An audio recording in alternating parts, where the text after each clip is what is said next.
John was a man who had perfected the art of doing nothing.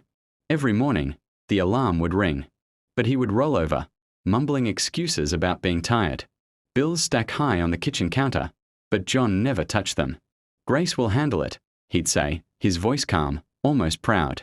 Grace, his wife, worked 2 jobs, one at the bakery in the morning, another at the supermarket in the evening, just to keep the household afloat.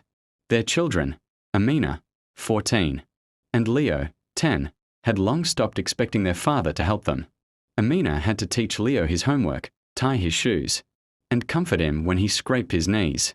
When Amina struggled with her own school projects, John would shrug, lean back on his sofa, and say, "Figure it out yourself. I've done my part already." The part he meant was occasionally bringing home money, though even that was inconsistent. Even family meals were tense. John would arrive late, eat slowly, and complain about everything on his plate. He never lifted a finger to cook or clean. The house, despite Grace's tireless efforts, was a constant mess of half-finished chores. One Friday evening, the electricity was cut off because John hadn't paid the bill.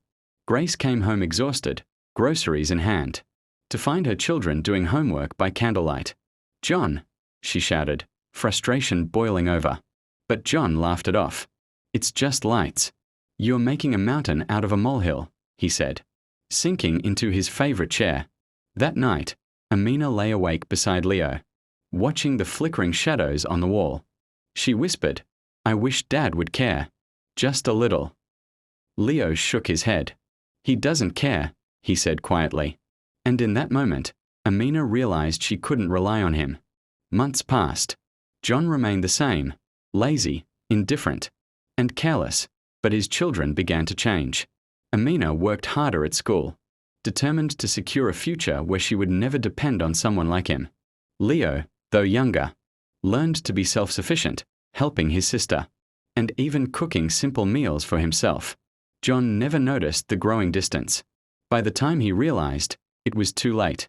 The children had grown independent, carrying the weight he refused to lift, and Grace had learned to survive without him.